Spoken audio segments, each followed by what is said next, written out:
Moderator for this panel this morning, and I'm so excited to be in this role because it's the opening panel, and we're looking to really set the tone for the day, for these 2 days, which are such important days. And the Emerald Cities Collaborative is really breaking a lot of ground, as we've just heard. And so we get to now really move from bigger vision into some real practical ideas and solutions. This panel is representative of business community, municipal government, of administration from the city college level and the community college level. And we'll be able to really hear about some specific ideas, what the opportunities are, and also what some of the challenges are to moving this green economy agenda forward. A couple of things I just want to mention, though. I don't know if everybody knows that at 10:18 today is the state earthquake drill. So I just want to give everybody a heads up there. You're supposed to duck and cover at that time. I'm glad we're in this room because I don't know if there's a lot of falling parts or vases or things. And I don't think we actually will duck and cover, but I just want people to be mindful. Last year at 10:18 when they did this, there was a slight tremor. So it's actually quite interesting that that happened. I'm actually glad that the A's did not make it to the World Series this year because if you recall, the last time the Giants and the A's played against each other, there was an earthquake. So I think, regionally, there's that kind of partnership, that tension. Sometimes the earth will shake. So just want to put that out there. I want to mention one thing. A lot of the framing for today is about these 3 E's, and I want to re-emphasize that. It's really about economy, the environment, and equity as the triple bottom line that we're all working towards. But I really thought that there's a 4th E that should really be part of that bottom line, and that's education. Because community colleges and city colleges have such a critical role to play when it comes to moving a green agenda and creating a sustainable economy, that we've got to make sure that that 4th E is at the table. So I just want everybody to think about that framing today. Here we are in California. It's hard to tell, that it's such a beautiful day out there because we're sitting in this dark space. And it's also hard to tell when you do walk around outside this beautiful day about the planetary crisis that we're in, because we really are in a place of planetary emergency. John Rizzo talked a little bit about climate change and how little we're hearing about climate change at the upper levels of government, at the upper levels of decision making. How critical it is that we need to be talking about climate change and have that specific on the table. I thought it was quite interesting how many people watched the debate on Tuesday night, but it was almost like which candidate could swallow the biggest piece of coal the fastest. I couldn't believe it. I mean, it was all about, how are we going to open up public lands? Who has to do licenses? What are we doing? And there was nothing about solutions. There was nothing about what we're going to do to really set up the economy that we need to set up. So we have gathered here today and tomorrow, but on this panel, some of the brightest leading thinkers on what we're going to do to integrate community colleges in this effort to address climate change and create a sustainable and green economy. So I'm going to move forward and introduce our panelists. Stephen DeBarry, we'll start with you. That's all right. But actually, I think, did you want to make some opening remarks? Okay, I just sent because I saw that on the agenda. So John, maybe I should introduce you first. You should have heard. And we can go ahead and make a few, framing remarks. Donald Gilligan is the president of the National Association of Energy Service Companies. Mr. Gilligan, a lot of doctors here, but not as many as we'd like. Mr. Gilligan has worked in the energy efficiency industry since 1975 as a consultant, entrepreneur, and state government official. He now coordinates NESCO, the National Association of Energy Service Companies, federal and state advocacy activities with other national and regional energy efficiency organizations. He is the author and co-author of a number of reports on energy efficiency and the growth of the ESCO industry. Mr. Gilligan. Thank you, Francesca. I think that my job is, as Francesca said, is to just set out a few framing facts about what's going on in the energy efficiency business, particularly to public facilities. And so I'm going to talk about it from the perspective of our industry, which does the lion's share of the work in these facilities, to give you some idea of the size and scope of today's industry, what the potential market is, and what some of the drivers are in the business, which may come as a surprise to you. And finally, a few facts about the employment in the ESCO industry. So the ESCO industry today in the U.S. is about a $6 billion a year business. It is about 90%, not quite 90%, in public facilities, federal, state, local, K-12 schools, the whole gamut of public facilities. It has grown quite significantly over the past decade and continued to grow right through the recession because of the drivers that I'll talk about. The thing which distinguishes the kinds of projects that ESCO energy service companies do is that they are essentially self-financing. That is, the energy and maintenance savings from the projects pay the entire capital cost of the project. And over the course of the last 2 decades, we've done about $45 billion worth of these kinds of projects across the country. It may seem from those numbers as though we're getting to the end of the potential market, but we've really only scratched it. We've done some estimates with the Lawrence Berkeley National Laboratory, just up the hill here, that indicate that there is probably at least a $100 billion market in public facilities remaining. That's with today's technology. That's important because as technology advances, and there are big advances every year, the market expands.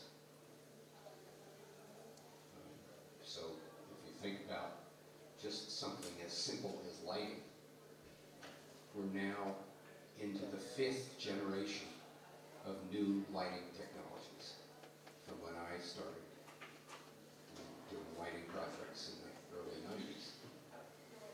And we are, in many cases, going back to the same facilities which had a lighting upgrade in the 1990s and doing another upgrade because the technology has advanced so much that we can afford to do that, and it pays for itself in energy savings.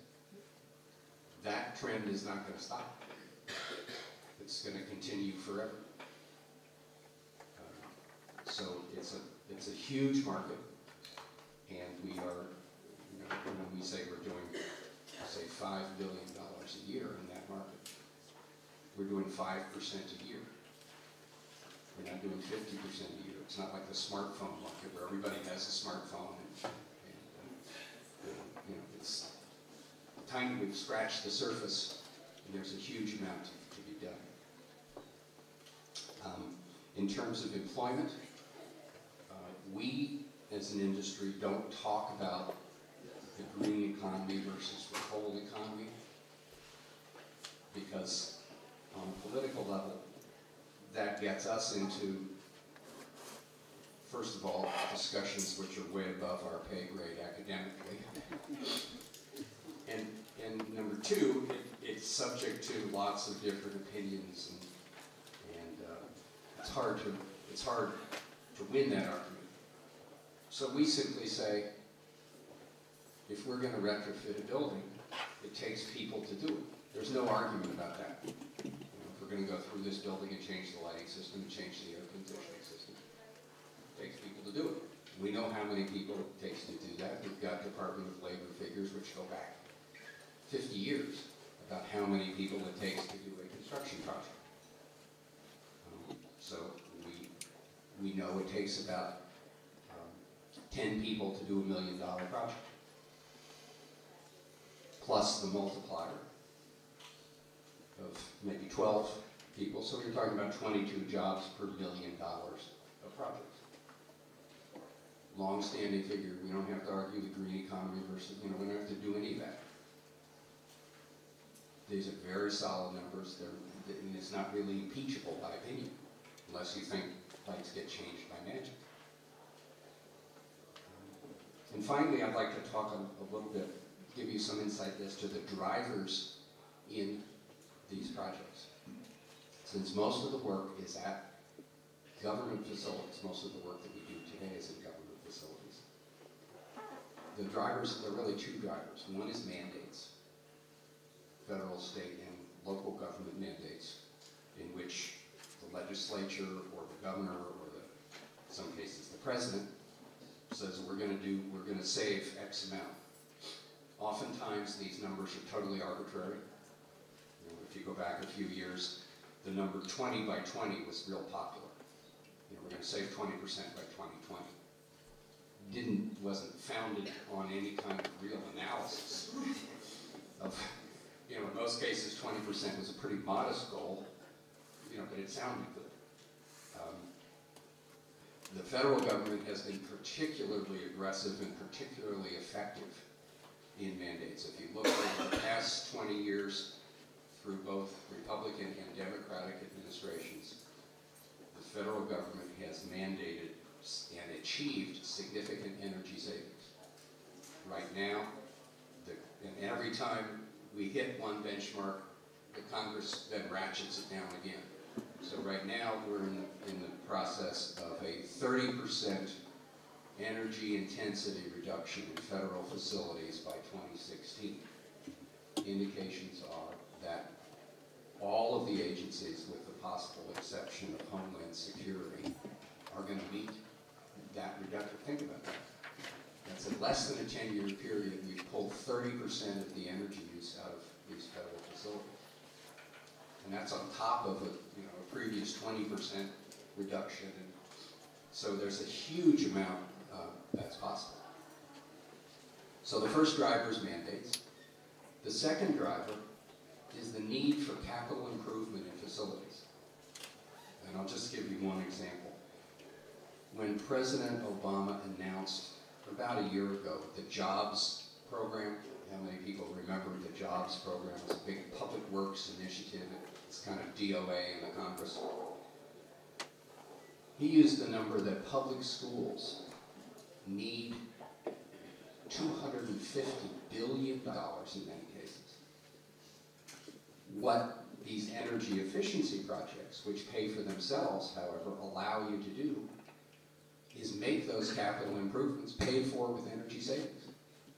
A typical facility wastes 30% of the energy that it buys. You don't get anything for that money. For that 30% of the energy, you get nothing. If you take just that 30% that you're now spending and convert it into a payment stream, think about a mortgage. You're converting it into a payment stream against a long-term loan or long-term financing. You're able to buy capital improvements in buildings without increasing your expenditures at all. So you can buy new lighting systems, new heating systems, new roofs, windows. It's hard to imagine those kinds of things here in California, where on the coast you really don't have weather. You have plagues, but you don't have weather. But in lots of the country, we have heating load, we have air conditioning load. So those kinds of improvements pay for themselves in a relatively short period of time. So it becomes a capital improvement program, and that's what's really driving, in many cases, particularly at the local government level, that's what's driving these improvements. It's not that the facility manager in the school district in Omaha wakes up one day and says, I'm going to save the planet today. Instead, he or she wakes up and says, I need 10 new boilers, and I don't have any money. Or I need a new roof on the high school, and I don't have any way to pay for it. That's what's driving these projects. So I think when you think about how we're approaching these problems. Think about it from the viewpoint of the people who are actually running the facility. Those needs aren't going to go away. The fiscal condition of our government agencies at state and local level is not going to get any better over the next few years. So it's a huge driver, a huge potential market, and it's just sitting there in front of us. Thanks. Thank you, Don. That's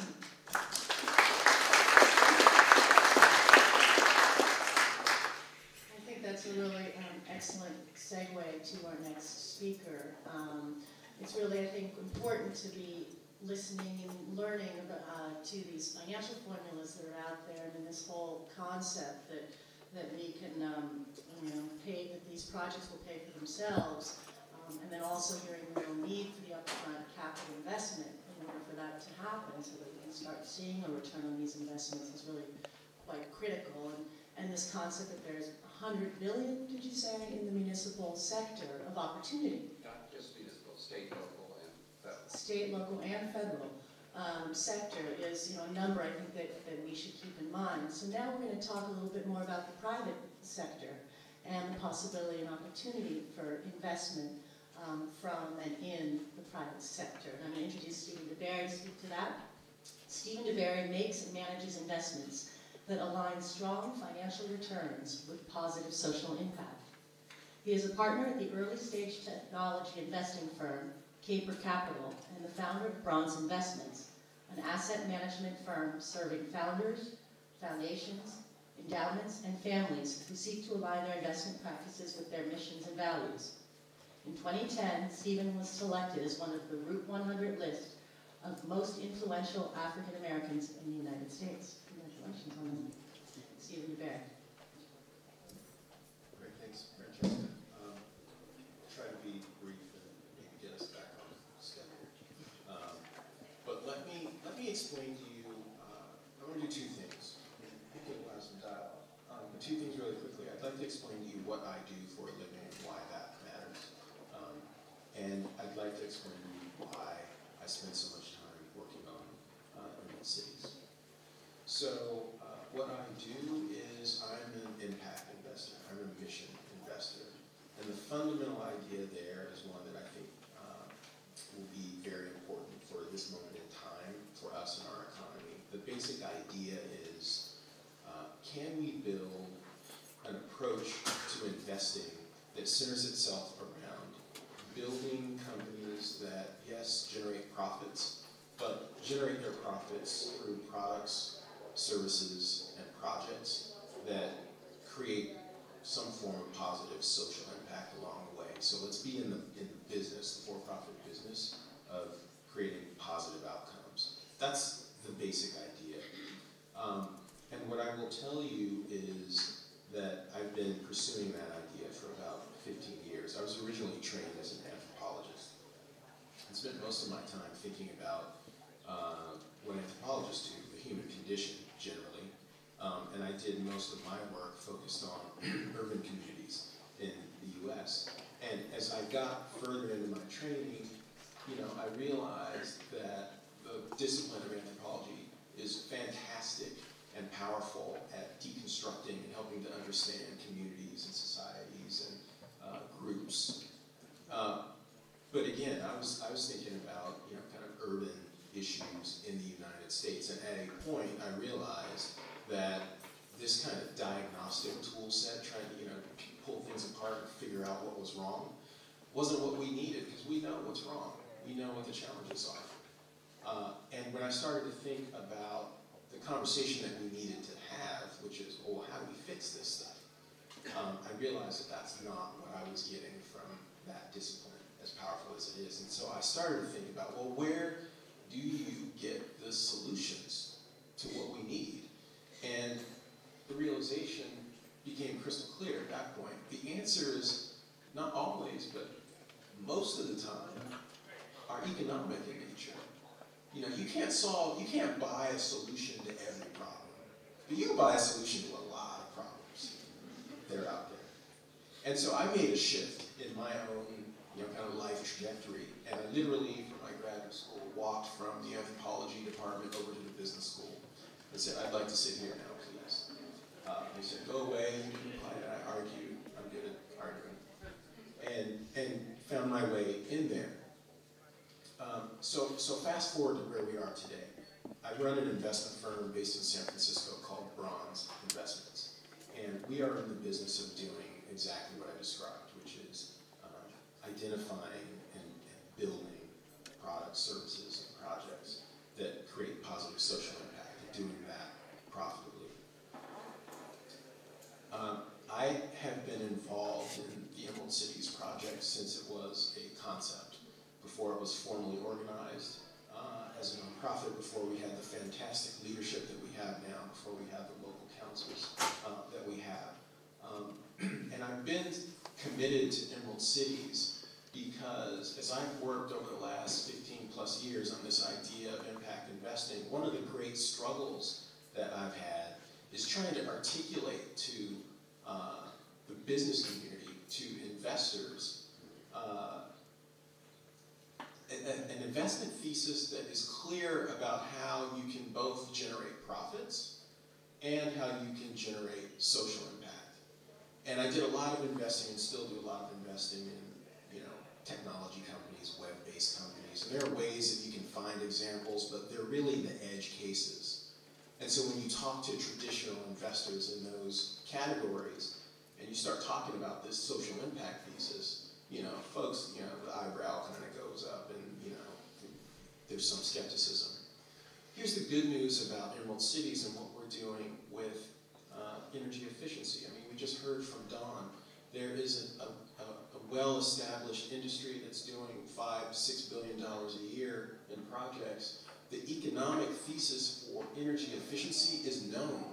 And, you don't have to be too complicated with the math. At the end of the day, we know if we're wasting 30% of energy, it's waste. When you get any of that back, it's gravy, right? It's not complicated math, okay? So that, for an investor like me, who's really trying to, kind of advance this impact investment thesis, energy efficiency is incredibly attractive because we have two very clear objectives. One is the profit motive, and that's proven. We can make these projects profitable. We can look to the ESCO industry and other kind of project finance approaches and demonstrate that this can be done profitably. But I would submit to you that equally important to that formula is the social impact here. And I think that Don touched on this as well.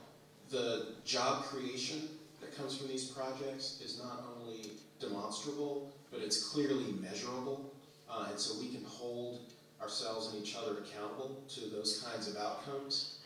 But I'll tell you that the most recent fund that we've capitalized our firm has as its anchor investor, one of the largest healthcare foundations in the country. And in addition to job creation, there are other very important forms of impact that relate to health. We talked about lights. I'll give you an example. Several of the buildings that are candidates for energy efficiency projects today are burning fluorescent light bulbs that were installed in the 70s, especially in schools. And those lights today are literally dripping toxic mercury on students. So we have not only the economic imperative to be more efficient, save money, but we have the health and education imperative to make these environments cleaner for students and all the rest of us who occupy buildings. We spend about 90% of our lives inside buildings. So, one of the reasons that I'm most excited about Emerald Cities is that of all the forms of investment and business that I've been involved in my career, energy efficiency and what Emerald Cities is bringing to the table provides the clearest profit pursuit thesis and the clearest social impact framework that I've seen. Great, thank you.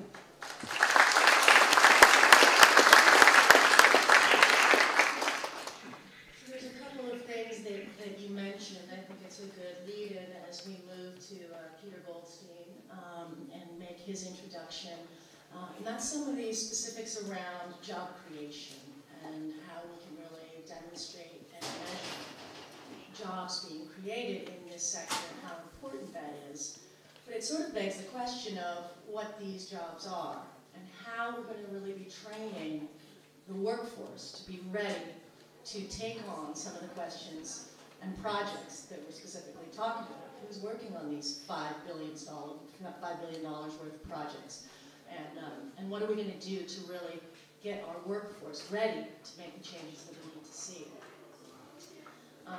The other piece is kind of the facilities piece, because as we talk about job creation, there's all this work around, not just changing out the mercury-laden light bulbs, but it's also about how we're going to build the buildings for the future. 90% of our time we spend indoors. And I think that the city and community colleges have been real leaders in demonstrating what these facilities could and should look like. So I'm going to turn to Peter Goldstein, and hopefully he can talk a little bit about some of those two pieces. And also, it would be great if you could talk a bit about the appetite for sustainability among the student body and leadership as you see it. So Peter Goldstein is the Vice Chancellor of Finance and Administration for City College of San Francisco. Before that, he served in the Mayor's Office for the City and County of San Francisco as the city's budget manager. And prior to that, he was the Senior Auditor in the State of California's Office of the Auditor General. Thank you. Thank you very much, and thank you to Emerald Cities for bringing this all together. First, a word about us, City College. We're part of the state community college system. Our sustainability is under threat right now. We have been shrunken due to declining state revenues and cuts from the state level. Our mission is to try to serve our community as well as possible. We are the largest workforce trainer in our community in San Francisco, but we're smaller than we used to be, and hopefully the voters don't decide to make us any smaller than that in the coming weeks. So that's the word on that. And that's important because of who we serve. Our students, and for urban community colleges, this is particularly true. Our students are primarily students of color. Our students are primarily from lower income backgrounds. And the community college historically has been the path through higher education for large numbers of those students. We want to keep that available. What we do, what we provide in terms of opportunities for those students change over the years, but that basic tenet hasn't changed. And as you look at the green economy, as you look at sustainability issues, we are the vital conduit for those students from those parts of our community to get through higher education to successful careers. So there's clearly an equity issue with the community college. And as the largest workforce trainer, there's clearly an economic issue. We're doing a lot in a number of ways, but we've only gotten started. The Board of Trustees, led by President Rizzo, pushed for a sustainability plan to be created, and it was. It speaks directly to our facilities, the way we operate them, the way we build them. There's a second part that hasn't been completed yet that speaks to curriculum, but there's already things happening there as well. So what's actually happening and what's ahead? We partnered with Emerald Cities to try to bring about more energy conservation projects because, as the previous speaker said, there's money being wasted, and we can't afford to waste any more money. We're not totally new to this. We actually retrofitted virtually all the lighting at the college way back in 1995. But of course, that's now old technology, and the savings are available once again if we can revisit that issue. Our new buildings are LEED certified. Again, the board moved forward to require that. So we have a minimum standard of LEED silver for our new buildings. We do have two that are better than that. But every building that we construct from now on will be LEED certified. That's just the way it is for us now. And that made me think of three drivers, not just one, not just two, that cause us to move in this direction. One, which no one's mentioned, is the law. And the law said, you must reduce your solid waste. And so we did. And if they changed it to make us do even more, we're going to have to do even more. Another is the economics. We learned back in the mid-90s, and we continually learn, that there are ways to spend less on utilities and maintenance, and therefore free up dollars for programs. And then the last thing is that it's the right thing to do. It may have some elements of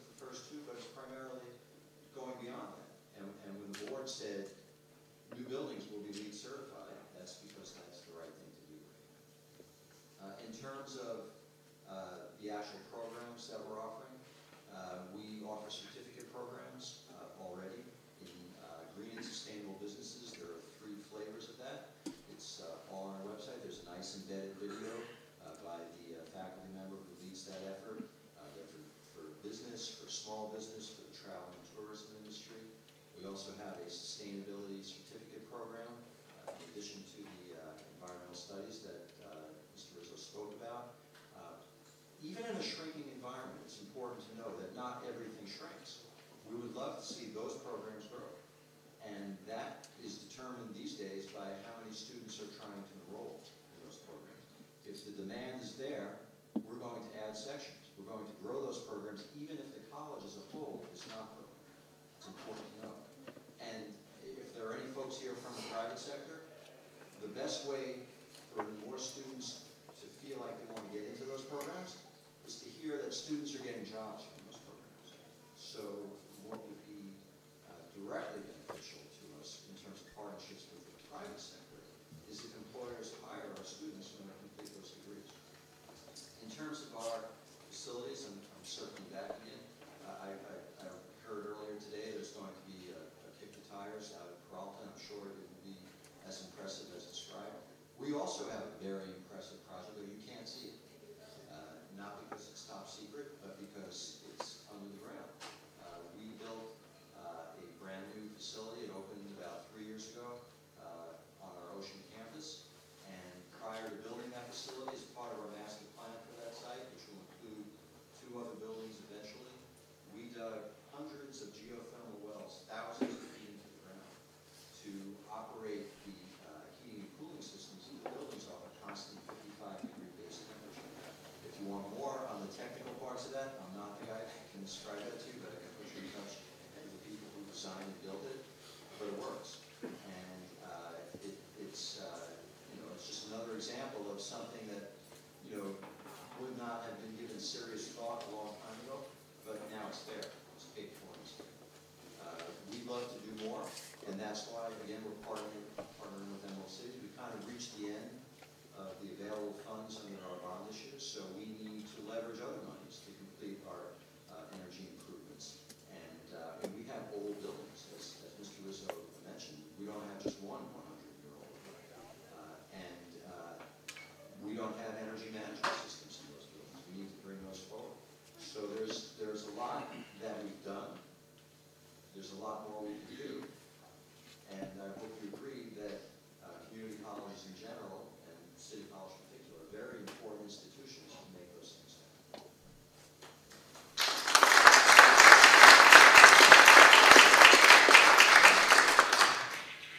Thank you, and I think at this point that you raise around workforce development is critical, and the demand, where do we really encourage the demand for these environmental sustainability certificates, and what's the pipeline? So who are the companies that are out there hiring? How can we help with career advice and career development for these young people who want to get involved in this field and who can really make the connection between all these critical pieces of the economy and the environment. So now we are going to hear about some more specifics in that area. I'm going to turn to Charles Neal. He's the Energy and Environmental Sustainability Manager for the Peralta Community College District.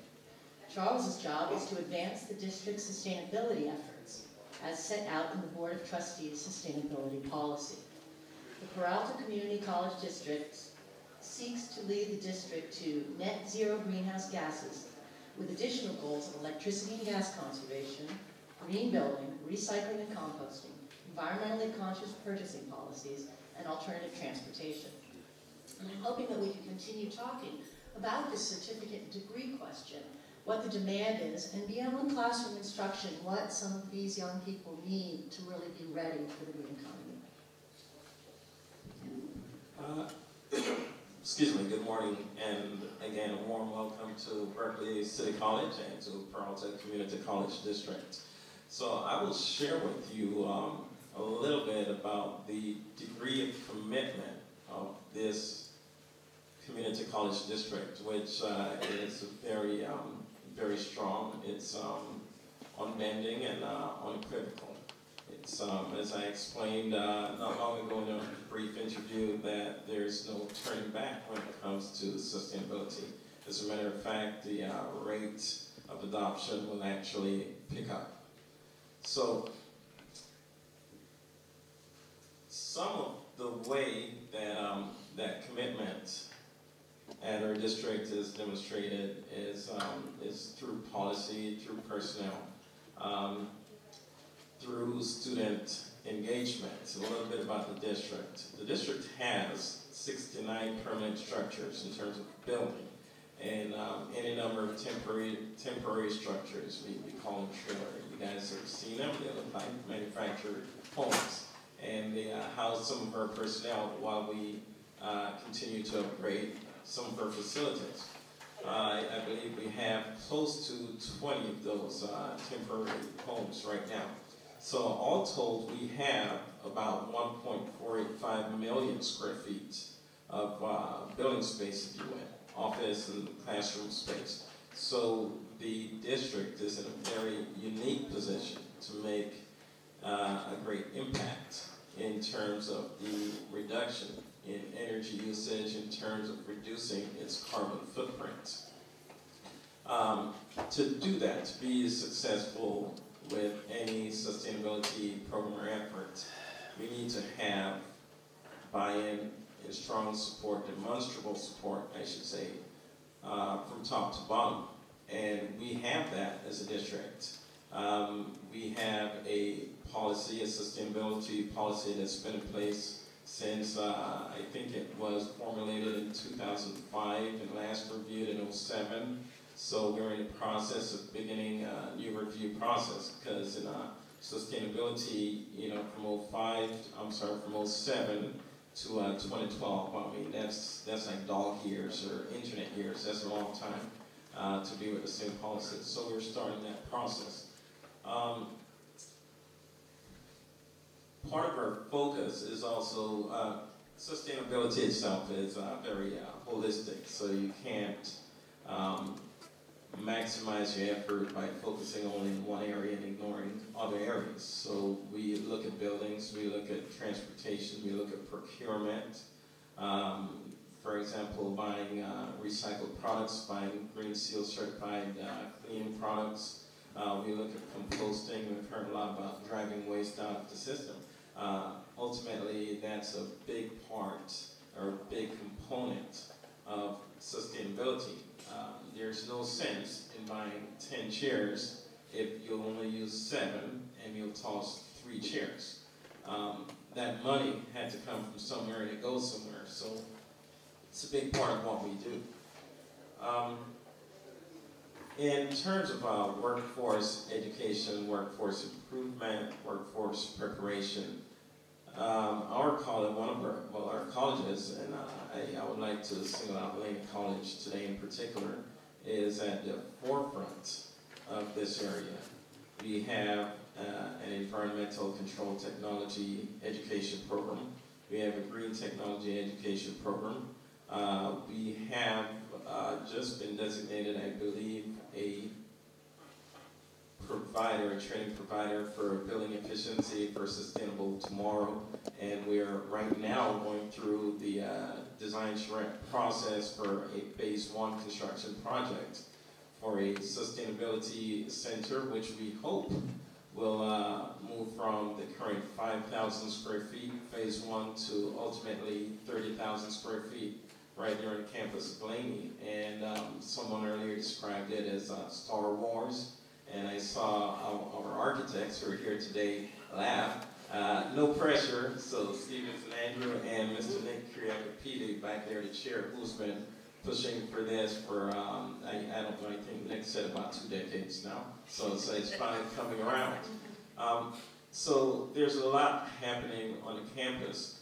Our campus also has a Chancellor Advisory Committee on Sustainability, which is a combination of faculty, staff, students, and community partners. So we're open to ideas coming from the outside, and we're open to community partnerships, of which Emerald is one for prime community partners, but we also have other partners, the CCCIOU, and that's community colleges, California community colleges, and investor-owned utilities. So we partner with those, with that group, and we get quite a bit of rebate money to allay some of the costs of doing these projects. In addition to the savings that are realized, we partner with groups like Quest, which is an engineering firm located right here in Berkeley, who has been instrumental in helping us upgrade our lighting and saving us quite a bit of money. I believe they brought in overall $500,000 worth of upgrades,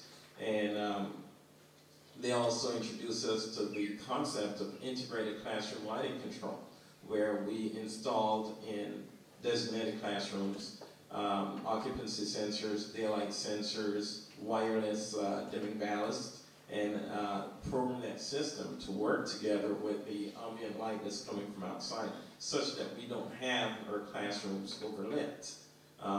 We only have what we need. So with that said, I think that gives you a pretty good idea of the level of our commitment to sustainability. And during the panel discussion, I'll be happy to answer any questions that you guys pose or that comes my way. Thank you. Thank you, John.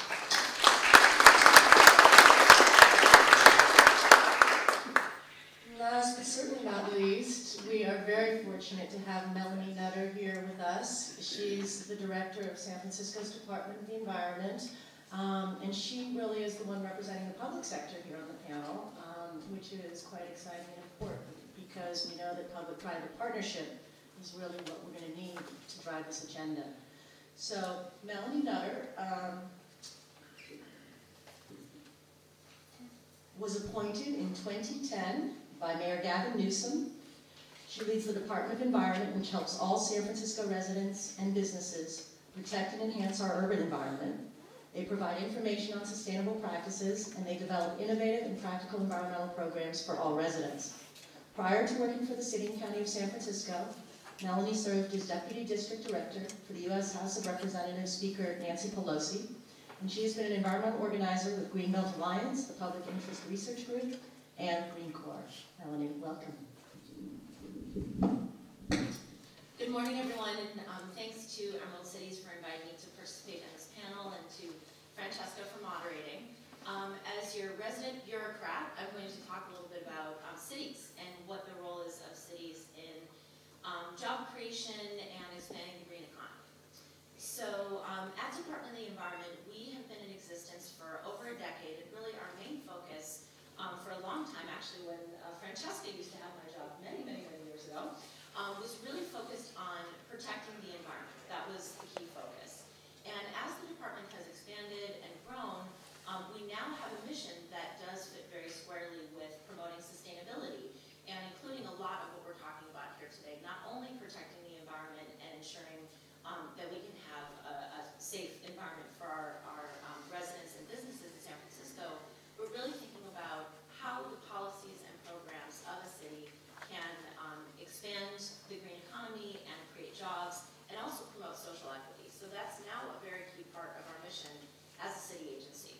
So I wanted to just spend a couple minutes today talking about specifics.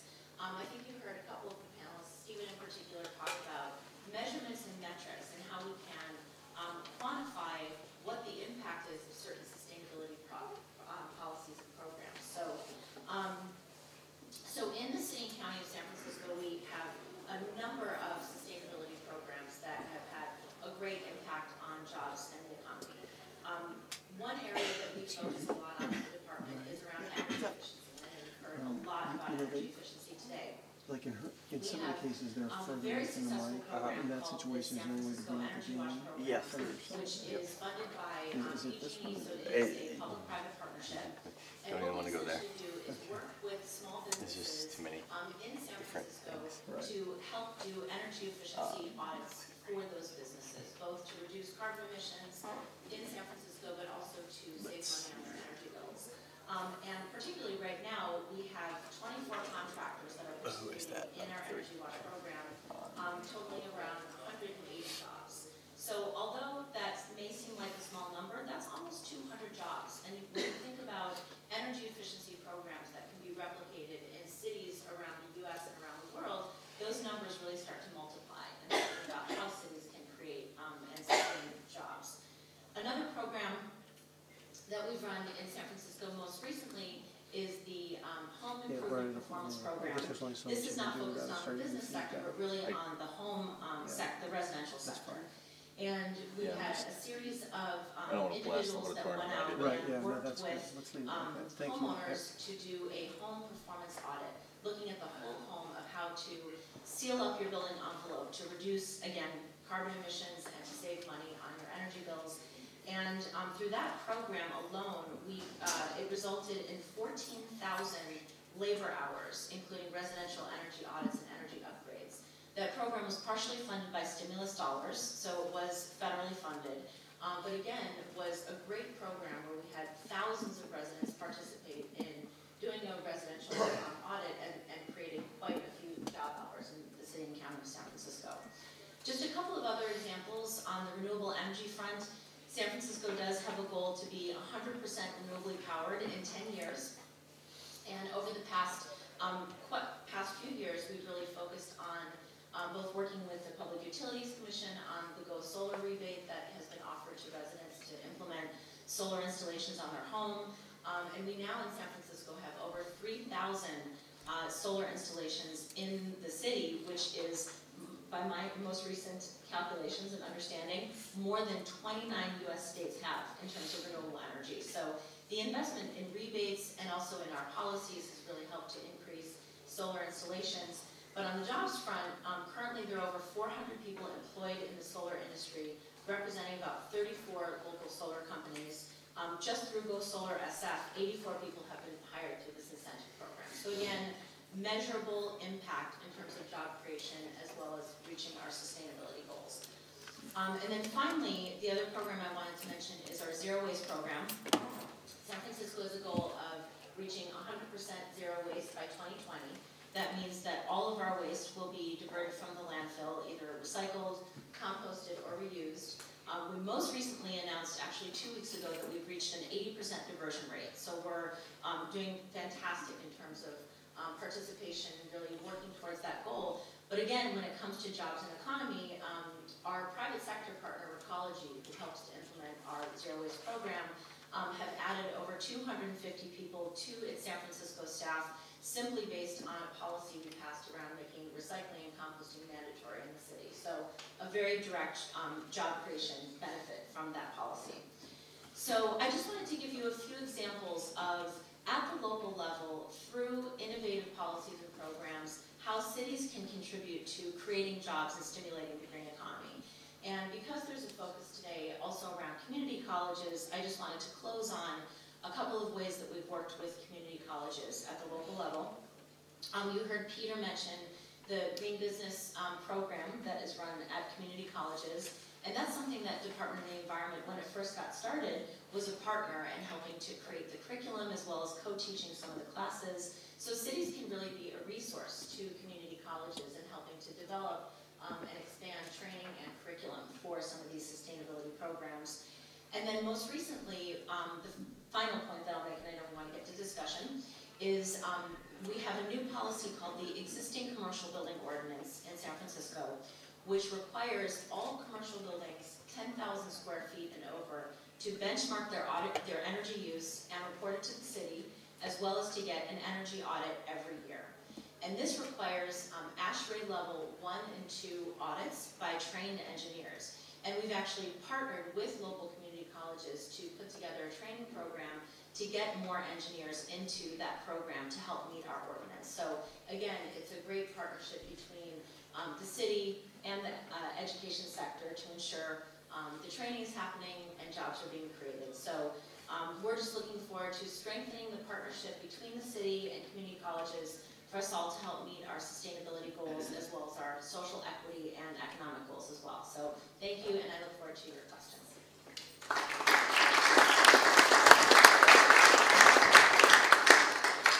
Thank you, Melanie.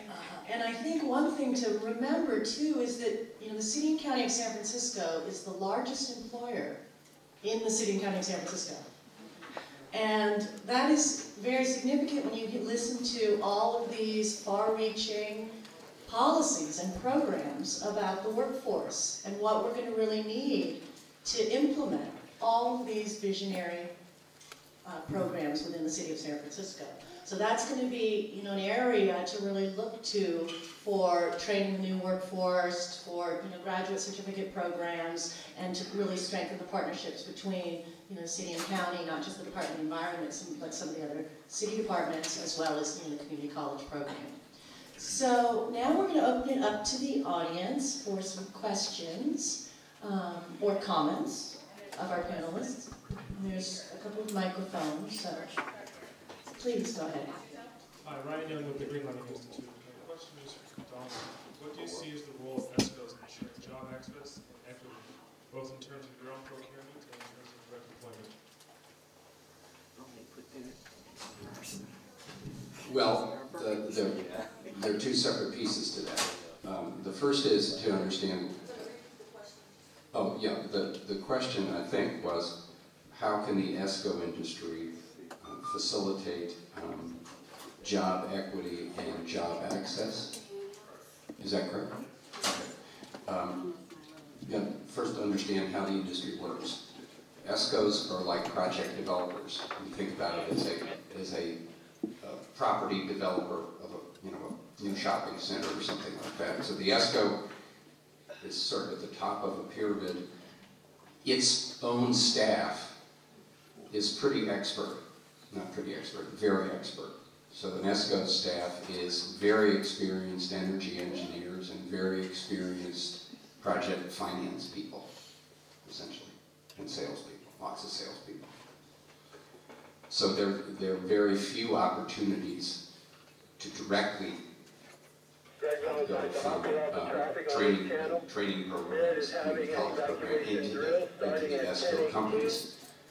Most of the employment in the projects, however, is at the subcontract or contractor level. So all of the work is done by mechanical contractors or electrical contractors or roofers or glaciers, people like that. That's where the job entry potential is, and the way that gets driven is by mandates from the customer. The ESCO business is very competitive. It's up to the customer to say, you know, we need 25% minority business subcontracting. We need 25%, you know, whatever the numbers are, local hires for your subcontractors.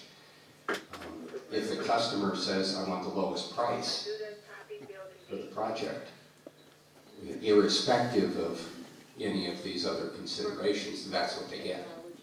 It's very difficult in the business to tell one company they've got to go in and bid a comprehensive project that includes a lot of these job training and more expensive elements against somebody else who doesn't do that. They won't win the job.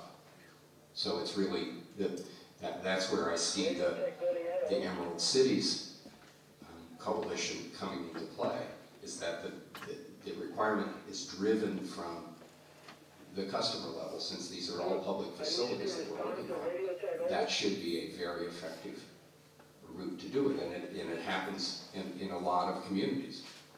It's not universal, but it happens in a lot of communities. Good morning. Thank you to the panelists for presentations this morning.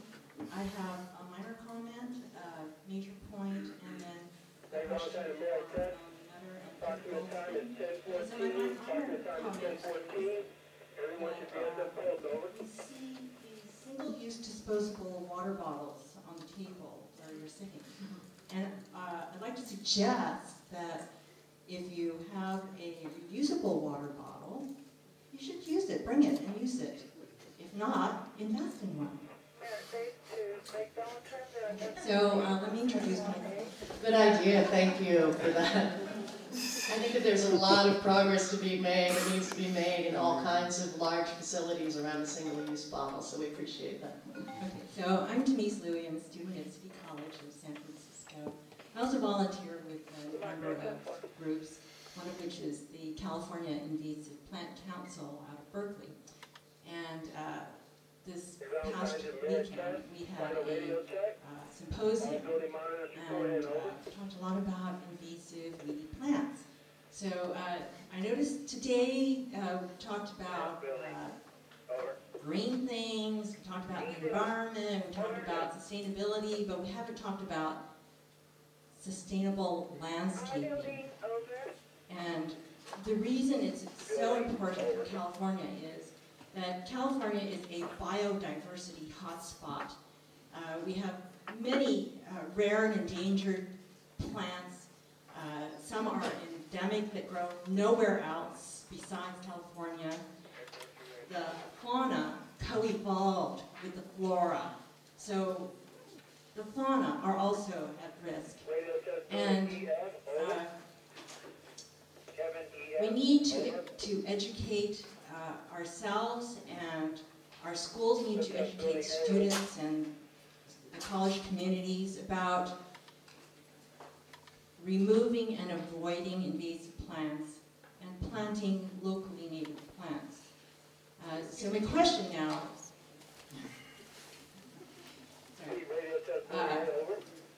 is whether the Department of the Environment and City College can do their share, and especially the college, to train the workforce in environmental horticulture not to use the invasive plants they have been using for so many years. Thank you so much. Peter, do you want to respond to, do you have a do you know about certification programs in Well, environmental? I'm certainly not an expert in plant life, and I received your email this week because I haven't had a chance to respond. But we certainly would be willing to work with the Department of Environment. And thank you very much for your comment, your question. At Department of the Environment, we have really been focused for many years on urban environmental programs, and we just last year added biodiversity to our strategic plan in terms of really having a focus not only on urban environmental programs, but on nature and protecting what's still left. We also support Bay Friendly, which is the organization that's really focused on sustainable landscaping in San Francisco and in the Bay Area. But I would love to talk to you more after this panel about how we could work together. It's certainly a priority for us. Great, thank you. Just a heads up, we are short on time because Hilda Solis coming in, so if we move forward quickly, it's because our time needs. So maybe these last three questions over here. There's a comment here. Oh, there is? Okay. Could we have questions? President Rizzo. I want to inject a little reality. Let's talk about workforce training. The state of California has cut funding to community colleges by $800 million. We are training fewer people, not more people, but fewer people. City College is training 15,000 fewer students. So this is reality, folks. Cities need to step up. Cities are not stepping up. They talk about workforce training. It's not happening. We are training fewer people. The LA Times had an article a year ago about that this is a real problem for the California economy. And I think people should realize this and accept this as fact, not pretend that we're going to keep on, we're going to grow workforce training, because we're not growing, we're shrinking, as Peter Goldstein mentioned. Thank you, we really appreciate that too, because we have heard a lot about opportunity, and I think one of the values of all being together is to also talk about the challenges and the barriers and what we're going to need to do to overcome them. So we can take these last three, but they need to be short and quick so that we can move it along. I have I'm Steve Gill with Emerald Cities in Seattle. I have a question about kind of equitable workforce, and I think there's a common assumption that when we have workforce agreements, that that the projects cost a lot more. And I'd like to challenge that, or at least ask if there's information on that. Some of the work we've looked at says that a large part of the project costs are equipment, which is not labor related. A large part is technical engineering, project management, and so on. And that the direct labor, especially the labor that's called for by allowing people of color, women, and local hire are done by apprentices, whose labor rates are typically lower. So we have found that labor costs don't really increase that much, and just like to know if anyone has any viewpoint on that. I could give a quick, I agree that the direct labor costs in a, for a union project versus a non-union project are often very comparable, and there are a number of ESCOs that do union projects across the country. What I was talking about was over and above that direct input into the project labor is things that we're working for at Emerald Cities, which is carving out a piece of the project cost for training for you know, a demonstrable piece, you know, 1%, 2% of the project cost, sort of off the top or off the, wherever you want, that goes, that's an additional cost. And if that's mandated, the ESCO industry will respond. If it's not mandated, it's not mandated, it's very hard for one company to have it, another company not to have it in a competitive environment. I'd just like to add to that. So I think this is a very important question, because let's just assume costs are the same. I think there's an issue that is not being pointed to directly, and I just want to bring it up, and that's the question of will. What's the will of the people who are putting these projects together? And I respectfully encourage my colleague to think beyond just the 1 or 2% or whatever the minimum percentage mandate is for these projects. And really, I think this points to the importance of Emerald Cities as a project. It's taking a high road approach, which says we are intentionally going to be oriented around equity and inclusion, just fundamentally in terms of the way we think about designing these projects. That's what's different, that's what's important. We've got a $5 billion industry doing this work already, but it needs to be done in a different way. And it is, at the end of the day, I think, assuming you get to the point where the economics are the same, which you can, not always, but you can, you gotta have the will. Great, thank you. Some other question? Hello, I'm Gary Yee from Career Lattice Project, but I'm actually speaking to Emerald Cities right now with a question I think engages everybody. I'm also on the Board of Education in the Oakland Public Schools, and we're going to our voters for a bond measure, $450 million bond measure for modernization. So we built 3 priorities in there that I think are very much like what you would be interested in. One is a sustainability policy, second is local hire, and third is an education, is a work-based learning component. And we thought we were very cutting edge by putting all 3 in a bond measure, which is essentially modernization. So I would add in employment for one of those E's, because local hire is a high priority for us. We're going for over 50% local hire. So just for Emerald Cities to consider, especially Mr. Gilligan and some others, is we would appreciate some models, some samples, some collection of other people who have done this around local facilities projects, people who have looked at modernization, environmental sustainability, local hire, and the educational work give back. I think that's the key for this work-based learning, and to actually put money into work-based learning as community colleges and as high schools are both being cut back in terms of funding. If we can build that into this bond measure and make it an expectation that contractors contribute work-based learning opportunities for both the high school kids and the graduates, I think that's something Emerald Cities could really take the lead on. Comment?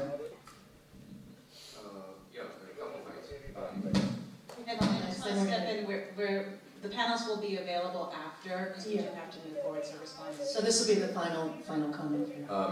You know, there are lots of projects with local hire requirements.